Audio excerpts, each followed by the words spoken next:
Hello friends, myself Nilesh Patil. I am from Pankaj Global Public School, Chopra. So today we are going to discussing the chapter number 3rd for the 9th class, atoms and molecule. So today discussing topic is the mole concept. Okay. So आज जो भी मैं आपको concept formulas जो बताऊंगा वो होगा मोल concept के लिए. ओके. तो मोल कंसेप्ट आईएमपी टॉपिक है इस चैप्टर का. ओके. सो ये मोल कंसेप्ट क्लियर करने से पहले मैं आपको एक बात क्लियर कर दूं. अगर मैं आपसे पूछता हूँ 1 डजन के अंदर कितने यूनिट्स होते हैं तो आप इजीली बता दोगे सर 12 यूनिट्स प्रेजेंट, मतलब कि 12 यूनिट्स होते हैं 1 डजन के अंदर. वैसे अगर मैं पूछता हूँ कि 1 पेयर के अंदर कितने यूनिट्स होते हैं तो आप इजीली बता दोगे सर 2 यूनिट्स प्रेजेंट होते हैं 1 पेयर के अंदर. वैसे अगर मैं आपसे पूछता हूँ कि 1 मोल एक्चुअल में होता क्या है, 1 मोल की वैल्यू क्या है, 1 मोल मीन्स क्या, तो 1 मोल का भी एक फिक्स वैल्यू है जो है 6.022 इंटू 10⁻23. मतलब कि अगर मैं पूछता हूँ 1 मोल ऑफ सोडियम तो आप इजीली बता दो कि 1 मोल ऑफ सोडियम के अंदर इतने मॉलिक्यूल्स प्रेजेंट होगी सोडियम के 6.022 into 10⁻23. Okay. It's a fix value of the 1 मोल. वैसे अगर मैं कार्बन का पूछता हूँ तो कार्बन का भी आप यही बताओगे कि 6.022 इंटू 10⁻23. ओके. इस नंबर को कहा जाता है एवोगैड्रो नंबर, जिसे Na से रिप्रेजेंट होता है. Okay. Is called as Avogadro number. Carbon का अगर मैं पूछता हूँ 1 मोल ऑफ कार्बन तो यही आएगा, 1 मोल ऑफ द H2 तो इसका भी यही आएगा आंसर. ओके. तो जैसे कि 1 डजन की वैल्यू फिक्स है 12 यूनिट, 1 पेयर की वैल्यू फिक्स है 2 यूनिट, वैसे ही 1 मोल की जो वैल्यू है वो फिक्स है Na मीन्स सोडियम. तो 1 मोल की वैल्यू जो फिक्स है वो है एवोगैड्रो नंबर, जिसे कहते हैं आप 6.022 इंटू 10⁻23. ओके. तो समझ में आया 1 मोल मीन्स क्या होता है. 1 मोल क्लियर हुआ आपको कि 1 मोल की एक फिक्स वैल्यू है जिसे कहते हैं 6.022 into 10⁻23. It's called as the Avogadro number. Okay. तो इतना बड़ा नंबर क्यों लिया गया? इतना बड़ा नंबर लेने के पीछे का एक रीजन ऐसा था. अगर मैं आपसे पूछता हूँ कि 1 ग्लास वाटर के अंदर कितने H2O मॉलिक्यूल प्रेजेंट होगी. ओके. 1 ग्लास वाटर के अंदर कितने H2O मॉलिक्यूल होंगे तो आपको कैलकुलेट करना इजी नहीं होगा. तो इसके लिए ये नंबर एक साइंटिस्ट ने दिया, एवोगैड्रो नाम के साइंटिस्ट ने. तो इसके जो इस नंबर को इस एवोगैड्रो नंबर भी कहा जाता है. ओके. सो नेक्स्ट थिंग ये हुआ नंबर की केस में, मतलब कि 1 मोल ऑफ कितने 1 मोल अगर वैल्यू पूछी जाती है तो 1 मोल के अंदर कितनी वैल्यू होगी आपकी, इजी होगी. 1 मोल के अंदर 6.022 इंटू 10⁻23 ये वैल्यू होगी आपकी 1 मोल की केस में. ओके. नंबर की केस में ये आ जाएगा. और मास की केस में क्या होगा, यह 2 पार्ट्स आएंगे आपके मास की केस में. एक होगा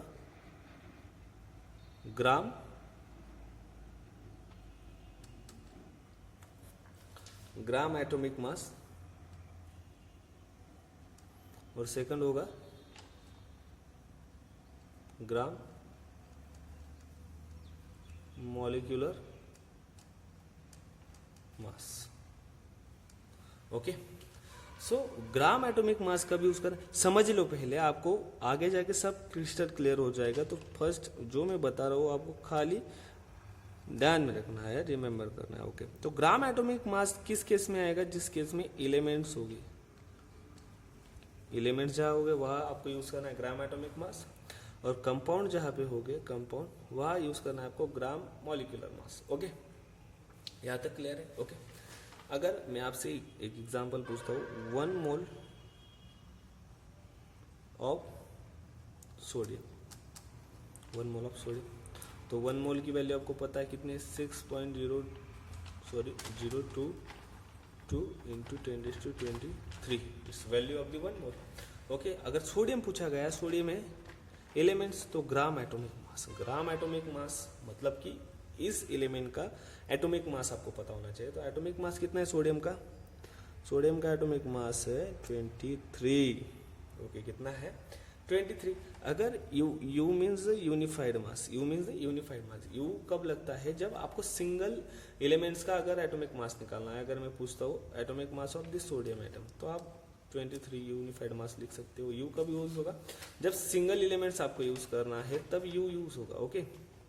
बट आपको 1 मोल मतलब कि इतने सोडियम मॉलिक्यूल एलिमेंट्स, मतलब इतने मॉलिक्यूल्स प्रेजेंस है 1 मोल के अंदर, तो इतने मॉलिक्यूल्स का आपको अगर एटॉमिक मास निकालना है तो जो U है वो U कन्वर्ट होगा आपका ग्राम में, ग्राम एटॉमिक मास. ओके। सो 1 मोल के अंदर कितने 6.022 इंटू 10⁻23 सोडियम मॉलिक्यूल प्रेजेंट है, तो उन सोडियम मॉलिक्यूल का जो वेट होगा, जो मास होगा, वो कितना होगा 23 ग्राम। ओके, सेम थिंग होगी सब के अंदर, मतलब कि अगर मैं पूछता हूँ 1 मोल ऑफ कार्बन, तो कार्बन का 12 ग्राम हो जाएगा और 1 मोल की वैल्यू आ जाएगी 6.022 इंटू 10⁻23। ओके, सो हर केस में ऐसे ही होगा। तो दो यहाँ पे डिवाइड होता है, ग्राम एटॉमिक मास और ग्राम मॉलिक्यूलर मास। ओके, तो अभी मैं एग्जांपल लेता हूँ, तो थोड़ा फोकस कर।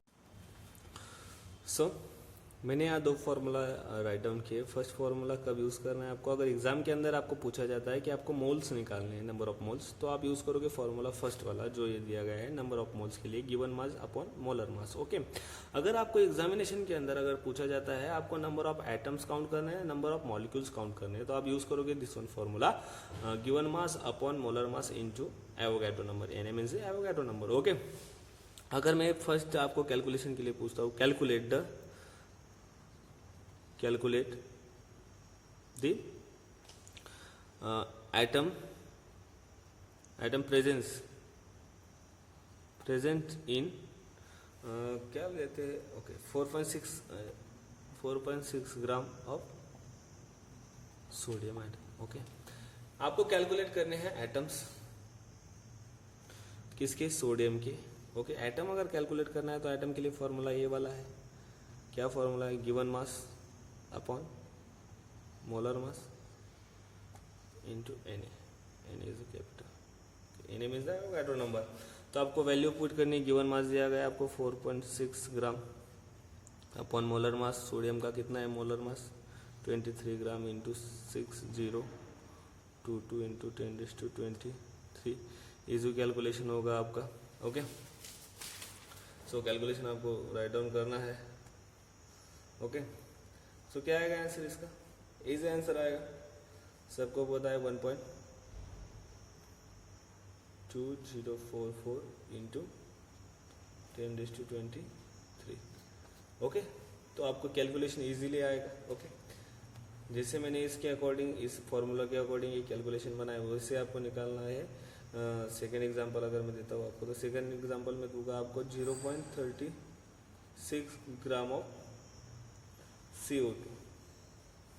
इसके एटम आपको काउंट करना है, एटम काउंट करना है। ओके, तो आप इसका आंसर मुझे कमेंट सेक्शन में भी सेंड कर सकते हैं। 0.36 gram of the CO2 molecules के अंदर कितने एटम्स प्रेजेंट है, तो आपको सेम वे से जाना है, सेम फार्मूला यूज करना है आपको, ये फार्मूला यूज करके आपको आंसर निकालना है। ओके, सेकेंड एग्जाम्पल,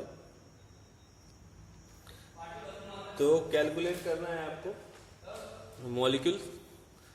मॉलिक्यूल अभी काउंट करोगे तो प्रेजेंट कितने 22 gram of the carbon dioxide के अंदर कितने मॉलिक्यूल प्रेजेंट है आपको कैलकुलेट करना है। तो कैलकुलेट ऑफ मॉलिक्यूल्स के लिए भी सेम फार्मूला है, फार्मूला है आपका given mass upon molar mass into Avogadro number. Okay, तो गिवन मास दिया गया है आपको 22 ग्राम अपॉन कार्बन डाइऑक्साइड का जो मोलर मास है वो है आपका 44 ग्राम इंटू 6.022 इंटू 10⁻23।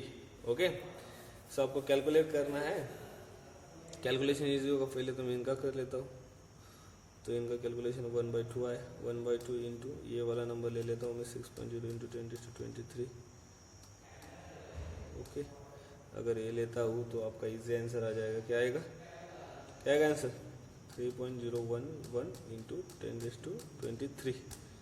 ओके, तो अगर मॉलिक्यूल्स आपको काउंट करने हैं तो सेम फार्मूला यूज होगा, एटम्स अगर कैलकुलेट करना है तो सेम फार्मूला होगा। ओके, मॉलिक्यूलर मास और मोलर मास के अंदर डिफरेंस क्या होता है, मॉलिक्यूलर मास जो होता है, मॉलिक्यूलर मास यूज होता है खाली सिंगल एटम के लिए। अगर सिंगल एटम है सोडियम Na का जो है atom 23 is a molecular mass. Okay, is a molecular mass. But unified mass जब होगा तब मॉलिक्यूलर मास आपको आप इसे बोलोगे। अगर मोलर मास आपसे पूछा जाता है तो आप इसको क्या करोगे 23 ग्राम, ग्राम के अंदर अगर कन्वर्ट होता है तो वो होता है molar mass. Okay, molecular mass represented by the you means the unified mass and molar mass represented by the gram is the molar mass. Okay, और जो मोल की कैलकुलेशन होगी वो नेक्स्ट लेक्चर में कैलकुलेट करेंगे। Okay, thank you. अगर इससे related कुछ क्यूरियोसिटीज़ आपको है, कुछ क्यूरीज है, तो प्लीज़ कमेंट सेशन में आप मुझे बता सकते हैं। मैं आपकी प्रॉब्लम रिजॉल्व करके वापस कमेंट सेशन में आपको सॉल्व करके आपकी प्रॉब्लम डाल दूंगा। ओके, तो फिलहाल के लिए ये रुकते हैं और नेक्स्ट लेक्चर में देखेंगे कैलकुलेट करके मोल, एक्चुअल मोल कैसे कैलकुलेट करते हैं। Okay, thank you.